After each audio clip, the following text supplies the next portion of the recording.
Hello students, आपका S के S E classes में स्वागत है। आज का हमारा टॉपिक है संगामी विचलन विधि, कॉनकरेंट deviation method.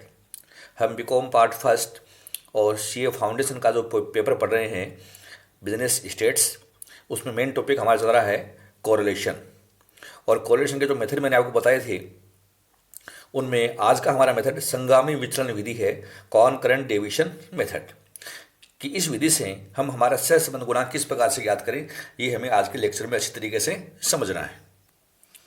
So dear students, जब दो चलों में सहसंबंध की केवल दिशा का ही ज्ञान करना है, अर्थात हमारा सहसंबंध धनात्मक है या सहसंबंध ऋणात्मक है, तो हम संगामी विचलन विधि का प्रयोग करते हैं। ये विधि एक तरीके से रेखाचित्र विधि का ही रूप है, क्योंकि रेखाचित्र में जब दो चलों के वक्र एक दिशा में गमन करते हैं, अर्थात संगामी हों, साथ साथ चलने वाले हों, तो ये स्थिति धनात्मक सहसंबंध को प्रकट करती है। इसके विपरीत यदि वक्र एक दूसरे की विपरीत दिशाओं में गमन करें तो सहसंबंध ऋणात्मक प्रकृति का होता है। इसी संगामी विचलन विधि में भी यदि x तथा y विचलन अधिकांशतः संगामी हों तो उनके सहसंबंध धनात्मक, और यदि विचलन प्रतिगामी हो तो सहसंबंध ऋणात्मक होता है। अन्य विधियों की तुलना में इस विधि में सहसंबंध जब हम ज्ञात करें तो इसकी तीन मुख्य विशेषताएं हैं। इस विधि में प्रत्येक पद के विचलन उससे पूर्व के मद से तुलना कर प्राप्त किए जाते हैं, किसी काल्पनिक या वास्तविक माध्य से नहीं निकालते। अर्थात हम हर अगले पद की तुलना उससे पिछले पद से करते हैं। ये अपने को ध्यान रखना है। अगर अगला पद बड़ा है तो प्लस का साइन लेते हैं, छोटा है तो माइनस का, और दोनों पद बराबर हैं तो बराबर का सिंबल हम यूज करते हैं। इसमें केवल विचलन की दिशाओं धनात्मक अथवा ऋणात्मक पर ही विचार किया जाता है, उनकी मात्राओं पर हम विचार नहीं करते हैं। इसमें उपपत्ति का ध्यान न रखकर केवल अल्पकालीन परिवर्तनों के आधार पर ही अध्ययन किया जाता है। तो विशेषताओं से हमें पता लग रहा है कि इस विधि में जब भी हम सहसंबंध निकालें तो चाहे हमारी x सीरीज हो चाहे हमारी y सीरीज हो, हम प्रत्येक पद की तुलना अगले पद से करते हैं, और अगला पद बड़ा है तो प्लस, छोटा है तो माइनस, और बराबर है तो बराबर चिन्ह हम उपयोग करते हैं। तो इसकी परिकलन से प्रक्रिया क्या है, इसकी विधि क्या है, ये बहुत सरल शब्दों से हम आज समझना चाहते हैं। आपको प्रत्येक श्रेणी के अगले पद की पूर्व के पद से तुलना कर आधिक्य को प्लस तथा कमी को माइनस चिन्हों द्वारा प्रकट किया जाता है। दोनों में अंतर नहीं होने पर, अर्थात बराबर होने पर, बराबर का चिन्ह लगाया जाता है। चिन्ह दूसरे मद से ही प्रारंभ होते हैं, क्योंकि प्रथम मद की तुलना नहीं हो सकती। संगामी प्रवृत्ति ज्ञात करने के लिए दोनों सारणियों के उन मदों को ज्ञात किया जाता है जिनमें एक साथ वृद्धि, कमी अथवा बराबरी हो। अर्थात हमारी चाहे x श्रेणी हो चाहे हमारी y श्रेणी हो, हमें देखना है कि ऐसे कौन से दो वेरिएबल हैं जो एक साथ वृद्धि हुई है, एक साथ कमी हुई है या बराबर है। तो हम उनको प्लस, दोनों को माइनस या दोनों को बराबर के चिन्हों को गुणा जो हम करते हैं वो प्लस चिन्ह के रूप में व्यक्त करते हैं। अर्थात x और y से दोनों में अगर प्लस प्लस है तो भी प्लस मानेंगे, माइनस माइनस है तो भी हम उसको प्लस मानेंगे, और बराबर बराबर है तो भी हम उसको प्लस मानेंगे। तो ऐसे चिन्हों के जोड़ को सी संकेताक्षर द्वारा दर्शाया जाता है। तत्पश्चात संबंधित सहसंबंध ज्ञात करने के लिए निम्न सूत्र का हम प्रयोग करते हैं। R C means rank concurrent correlation equal to plus minus का चिन्ह है, अंडर रूट का चिन्ह है, फिर प्लस माइनस है, 2c minus N divide by N. यहाँ सी का मतलब क्या है ये समझिए, टोटल नंबर ऑफ कॉनकरेंट्स और प्लसेस, संगामी अर्थात प्लस चिन्हों की संख्या। मैं आप फिर बता दूं आपको, x और y श्रेणी के दोनों ही चिन्ह अगर प्लस प्लस है तो हम प्लस लेते हैं, दोनों ही माइनस माइनस है तो भी प्लस होते हैं, दोनों ही बराबर बराबर है तो भी प्लस होते हैं। तो जितने प्लस हैं हम उनको संगामी नाम जानते हैं, सी नाम से जानते हैं। n means number of items -1, जितने पेयर है आपकी सीरीज में दे रखे हैं उसमें एक कम कर दीजिए। मान लो x और y श्रेणी में 10 पेयर दे रखे हैं तो n का मान 9 होगा। और आर सी है कोफिशिएंट ऑफ कॉनकरेंट कोरिलेशन।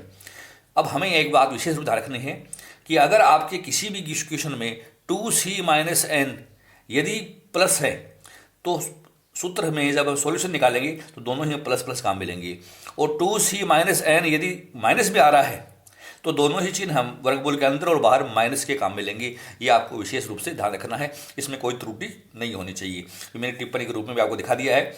यदि 2c माइनस n का मूल्य ऋणात्मक हो तो वर्गमूल चिन्ह के बाहर और अंदर ऋणात्मक चिन्ह है माइनस लगाना होगा, अन्यथा दोनों स्थानों पर धन चिन्ह है अर्थात प्लस का चिन्ह लगाना होगा। ये अपने ध्यान रखना है, क्योंकि कोई भी वर्गमूल जो है वह है माइनस में नहीं होता है, इसलिए हमें संगामी विचलन में चिन्हों पर यहाँ पर विशेष रूप से ध्यान रखना है। तो डियर स्टूडेंट्स, ये विधि बहुत सरल विधि है। हम एक क्वेश्चन के द्वारा इसको समझना चाहते हैं। बहुत आसानी से आप सहज संबंध की जो है दिशा हम निकाल सकते हैं कि हमारा पॉजिटिव सहज संबंध है या नेगेटिव सहज संबंध है। तो देखिए एक क्वेश्चन मैं ले रहा हूँ आपके लिए। हमारा क्वेश्चन है, निम्न समंकों से संगामी विचलन रीति द्वारा सहज संबंध गुणांक ज्ञात कीजिए। रोल नंबर दे रखे हैं आपको 12 विद्यार्थियों की। मार्क्स एक्स सीरीज के दे रखे हैं, मार्क्स वाई सीरीज के भी दे रखे हैं। एग्जाम में आया क्वेश्चन भी है, ऐसे क्वेश्चन कई बार एग्जाम में आ जाते हैं, तो आपको इस तरीके से समझने हैं। हम कैसे सॉल्व करें समझिए। Calculation of coefficient of correlation by concurrent deviation method. आपको एग्जाम में कहे कि आपको कॉनकरेंट डेविएशन से हल करना है तभी इस मेथड का यूज करिए, अन्यथा नहीं करना है। ये विशेष रूप से ध्यान रखना है। हम हमारा एक्स श्रेणी बना लेंगे और एक कॉलम छोड़कर हम वाई श्रेणी बनाएंगे। एक्स के डेविएशन साइंस का कॉलम बनाइए आप, वाई के डेविएशन साइंस का कॉलम बनाइए और एक कॉलम सबसे लास्ट में प्रोडक्ट ऑफ डेविएशन साइंस का बनाते हैं। अब देखिए मेथड के अनुसार हम चलना चाहते हैं। प्रत्येक पद की तुलना उसके अगले से करनी है। अगला पद देखना है कि बड़ा है, छोटा है या बराबर है। देखिए 79 से 75 की तुलना करनी है, तो 75 छोटा था तो माइनस लगाया। 75 की तुलना 88 से करना है, तो 88 बड़ा है तो प्लस लगा दिया। अब 92 की तुलना 88 से करिए, 92 बड़ा है तो प्लस लगा दिया। 90 छोटा है पिछले पद से तो माइनस कर दिया। अब ये बड़ा है तो प्लस कर दिया, ये छोटा है माइनस कर दिया, ये भी छोटा है माइनस कर दिया, ये बड़ा है 58 से तो प्लस कर दिया। 75 से 88 बड़ा है तो प्लस कर दिया, 66 छोटा है माइनस कर दिया, 65 छोटा है तो माइनस कर दिया। देखिए हमारी कुल वैल्यू है 1 2 3 4 5 6 7 8 9 10 11 12। तो एन का मान 12 में से 1 कम कर दो 11 होता है। अर्थात जो साइंस आपने यूज किए हैं वो 11 हैं, तो हमारा एन भी 11 कहलाएगा। अब वाई सीरीज में आप आ जाइए। वाई सीरीज में 22 की तुलना 23 ही करिए। पहला पद बड़ा है, 22 से आगे वाला पद बड़ा है तो प्लस कर दिया। 23 से 25 बड़ा है प्लस, 25 से 27 बड़ा है प्लस, 27 से 29 बड़ा है प्लस, 29 से 31 बड़ा है प्लस, 31 से 30 छोटा है माइनस, 30 से 28 छोटा है माइनस, 28 से 32 बड़ा है प्लस, 32 से 30 छोटा है माइनस, 30 से 26 छोटा है माइनस, 26 से 25 छोटा है माइनस। तो हमने ये साइन निकाल ली। अब लास्ट कॉलम में है जो हमने साइन लिया उनका संगामी देखना है, कॉनकरेंट देखने हैं। देखिए ये माइनस और ये प्लस है तो ये माइनस रहता है, ये प्लस है तो ये प्लस हो गया, ये प्लस तो ये प्लस हो गया, माइनस प्लस तो ये माइनस हो गया, प्लस प्लस है तो प्लस हो गया, माइनस माइनस को प्लस कहेंगी, माइनस माइनस को प्लस कहेंगी, प्लस प्लस है तो प्लस कहेंगी, प्लस माइनस है तो ये माइनस कहलाएगा, माइनस माइनस को प्लस कहेंगी और माइनस माइनस को प्लस कहेंगी। अर्थात हमारे दोनों ही संगामी अगर प्लस प्लस है तो आप प्लस कर दीजिए, दोनों अगर माइनस माइनस है तो भी प्लस कर दें, और मान लो कोई दोनों ही बराबर आ जाए तो भी हम इसको प्लस कहेंगे। अब जो आपके प्लस के साइन है इनको योग कर लीजिए, 1 2 3 4 5 6 7 8, तो सी का मान हमारा इक्वल टू 8 है। सूत्र में आ जाइए, concurrent correlation R C equal to plus minus पर अंडर रूट में plus minus 2c minus N power है बटे एन, ये हमारा फॉर्मूला है। वैल्यू पुट करिए, 2 तो रहेगा, c का मान 8 है, n का मान 11 है, n का मान 11 है। तो अब देखिए 2 और 8 को गुणा करिए तो 16 में से 11 घटा दीजिए तो बचेंगे हमारे पास, 16 में से 11 घटा दिया हमने तो बची वैल्यू 5 है हमारे पास, 5 बटे 11 और 5 बटे 11 प्लस की है, तो अंदर और बाहर दोनों चिन्ह प्लस के रहेगी, अर्थात हमारा सहज संबंध गुणांक प्लस में ही आएगा, ये आपको ध्यान रखना है। तो यहाँ हमने किया तो 16 माइनस 11 बटे 11 किया तो 5 बटे 11 हो गया। अब 5 में 11 का भाग दिया तो 0.45 आया, अंडर रूट का चिन्ह है ही, सोल्यूशन हमारा प्लस में आना ही आना है। इसका वर्गमूल क्या होता है 0.6742, तो प्लस का है। तो विद्यार्थियों आपने देखा कि हमारा सहज संबंध गुणांक धनात्मक है और ये भी मॉडरेट पॉजिटिव है, अर्थात 0.30 से 0.75 के बीच में है। तो हम कह सकते हैं कि यह है मध्यम श्रेणी का सहज संबंध गुणांक है।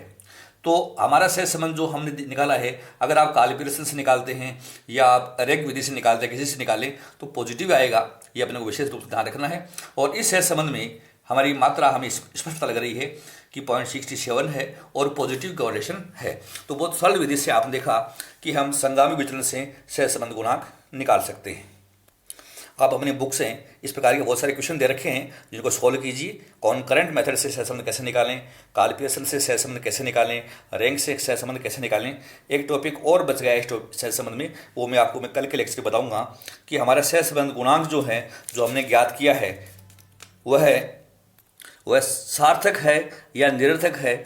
इसके लिए हम संभाव्य विभ्रम ज्ञात करते हैं और उसके आधार पर सहसंबंध गुणांक का निर्वचन करेंगे। तो अगला जो लेक्चर है वो निर्वचन से संबंधित होगा हमारा। तो मेरे लेक्चर आप निश्चित रूप से सुनिए, वॉच करते रहिए। आज का लेक्चर अगर आपको पसंद आया तो उसको लाइक कीजिए। आपने लेक्चर सुना इसलिए बहुत बहुत धन्यवाद। Thank you so much.